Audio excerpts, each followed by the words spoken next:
Hello बालको, शुरुआत करते हैं क्वेश्चन नंबर 4 की। तो क्वेश्चन नंबर 4 हमें ये कह रहा है कि the numerical ratio of distance to a displacement covered is always.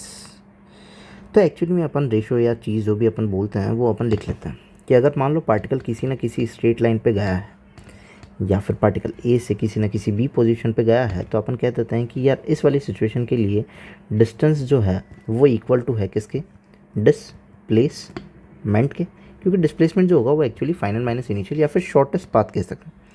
Shortest path जो होता है, हमेशा ध्यान रखना कि स्ट्रेट लाइन में शॉर्टेस्ट पाथ जो होता है वो डिस्टेंस के बराबर ही होता है।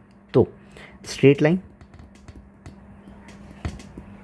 अगर पार्टिकल स्ट्रेट लाइन में विदाउट उसकी डायरेक्शन को चेंज करे हुए चल रहा है तो उसका डिस्टेंस जो होगा वो इक्वल होगा किसके, डिस्प्लेसमेंट के। ना सिचुएशन सेकंड, जिसके अंदर फिर से अपन सर्कल वाली कंडीशन के ऊपर आ जाते हैं, जहाँ पे पार्टिकल स्टार्ट करता है किससे, ए पॉइंट से।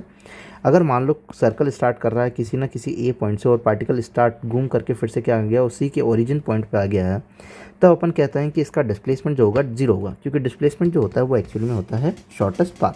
अगर पार्टिकल मूव ऑन हुआ है उसी की जगह से और वो फिर से घुमा करके फिर से वहीं आ गया है, तो इसका डिस्प्लेसमेंट क्या होगा, जीरो। एक और सिचुएशन ले सकते हैं जहाँ पे पार्टिकल का ओरिजिन जो है वो तो ए है, बट पार्टिकल कहीं भी ट्रैवल करके अगर कैसे भी फिर से अगर उसी पोजीशन पे आता है तो उसकी इनिशियल पोजीशन और फाइनल पोजीशन जो होगी वो सेम होगी। और उसी रेस्पेक्ट में अपन कह सकते हैं कि ये जो पार्टिकल है उसका डिस्प्लेसमेंट जो होगा वो एक्चुअली में क्या होगा, ज़ीरो होगा। तो डिस्प्लेसमेंट ज़ीरो होगा, बट इस कंसेप्ट के अंदर डिस्टेंस तो ज़ीरो हो नहीं सकता।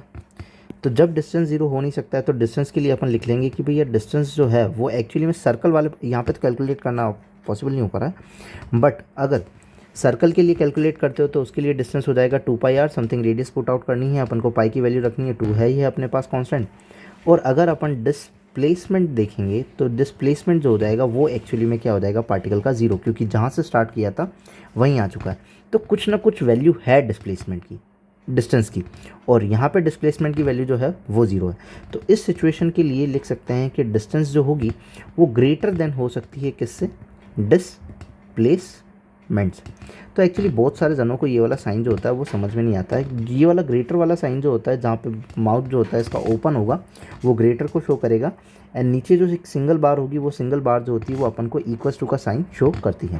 तो अगर मैं इन दोनों साइन को मिक्सअप करूं, जैसे कि ये इक्वल्स टू वाला साइन है और इसी इक्वल्स टू वाले साइन को मैं मिक्सअप करने जाऊं, तो अगर इसी इक्वल्स टू वाले साइन को मैं यहाँ पे मिक्सअप करने जाऊं तो ये इसी का साइन बनेगा। तो एक्चुअली में ये वाला जो साइन है वो अपन को शो करता है कि डिस्टेंस जो है वो एक्चुअली ग्रेटर भी हो सकती है और इक्वल टू भी हो सकती है किससे, डिस्प्लेसमेंट से।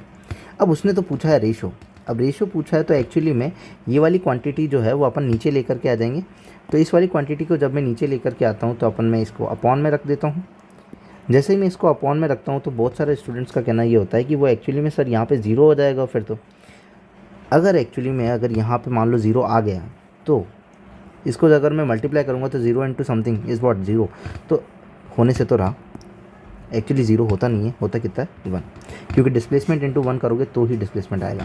तो नॉर्मली अगर इसका रेशो देखें तो 1:1, तो उसके बिहाफ पे कह सकते हो कि डिस्टेंस अगर रेशो 1 और 1 लेके चलते हो तो वो इक्वल टू 1 और मोर देन 1 आ सकता है डिस्प्लेसमेंट के रेस्पेक्ट से।